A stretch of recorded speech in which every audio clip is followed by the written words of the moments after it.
The Joe Rogan Experience. But we're almost dead. Let's be honest. I mean, how much time we got left? If everything goes great, no, we're gonna live forever. We're gonna have that pill that it's gonna be announced next week. That might be the worst thing that could happen. Like you might want to go, quietly in your sleep, rather than live for 500 years and see the horrors that humanity turns into. That too, and I don't want to if my body breaks down. I'm so physical. I love doing my stuff. I don't think I'd be one of those people like, you know what, his mind is so sharp though.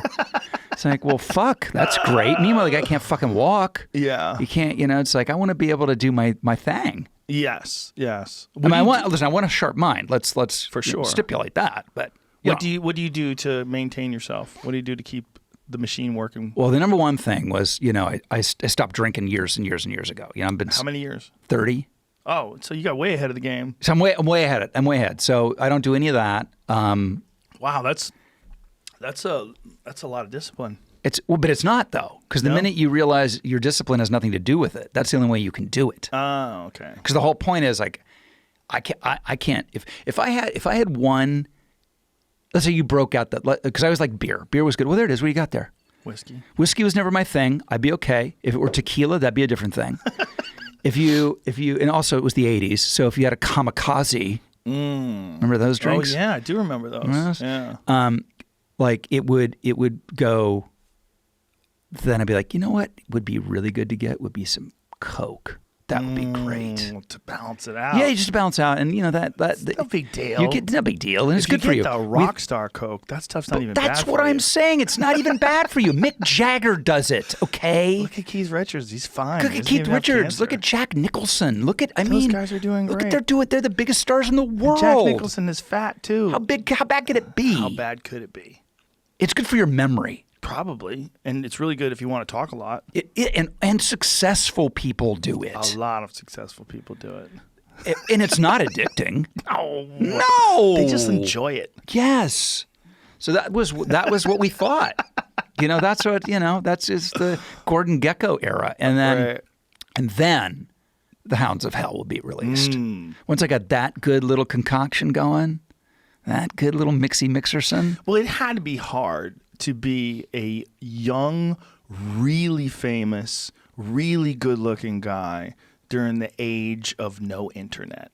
And, the world was a wild place. I mean, you were really famous in the 80s. I wouldn't trade it for anything. I mean, all of the mistakes that I made, all the things that I learned got me to where I am today, and I could not be happier. And I needed some fucking comeuppance, and I needed some of that humbling and stuff. On the other side of it is like, what's the point of being fucking famous today? Really, I don't know if there's a point. So dangerous. I know, right? I don't know. I mean, forget the lack of privacy, the lack of like crazy fun, which you can't have. Right. Everybody's lying in wait. I saw an article written about Leonardo DiCaprio, and it was just about how he dates young girls and how gross it is that he's dating a girl who's 25. Like, 25's a woman, you fuck. Right. What is wrong? He's a good-looking man. He's wealthy and happy and successful. Oh, my God. He dates someone who's young and vibrant. There must be something wrong with him. Meanwhile, if a woman does it, nobody gives a shit. They celebrate her. You go, Kate Beckinsdale. You go take those 21-year-olds down. That's right. Rope them, wrangle them, ride them. Rope them and then go. Send them off. Kick them in the ass and pack their lunch and send them off. It should be equal opportunity everywhere. It's not, though. Right. When it's a woman, they look at it like she's doing her thing. She's having a good time. But a man, it's like he's abusing his power. Leonardo has power over those young ladies. I figure like if you're Leo or Bieber or any of those like young this is like what you part of coming of age.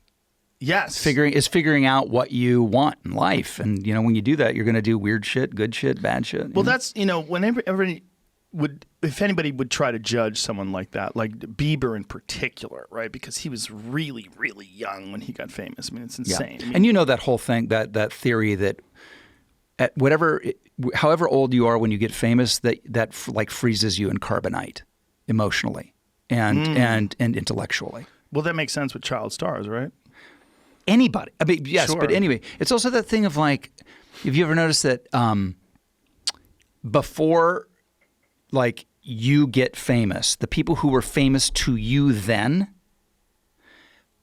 fast forward 100 years or whatever, and like maybe they haven't done as much and you have, but when you meet them, you think they're the most famous, crazy, successful person. It's the same. It's the same type of thing. If I were to meet, Dr. Smith from Lost in Space, I'd be like, no fucking way, doctors. Yes. Do you know what I mean? So it's funny how time. I met Lee Majors. I was in That's my what glory. I'm saying. I was like, it's a $6 million man. I can't believe it. He's real. Right? Yeah.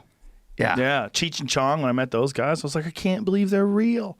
Yeah. Can't believe I'm meeting them. Yeah. You get frozen in your own perspective. Well, when you get older and you become famous, very few people can have this conversation, right? But when you get famous and you meet famous people, to me it's still weird. Like when I met you today, I was like, oh, hello, Rob Lowe. I've seen you in movies, but I'm more normal with it than when I was young. When I was young and I would meet, like I remember the first time I was on the set of News Radio and I met Phil Hartman. Oh. I was so weirded out. And I was like, he's right there. This is great. Because I hadn't met a lot of famous people back then, only like a small handful.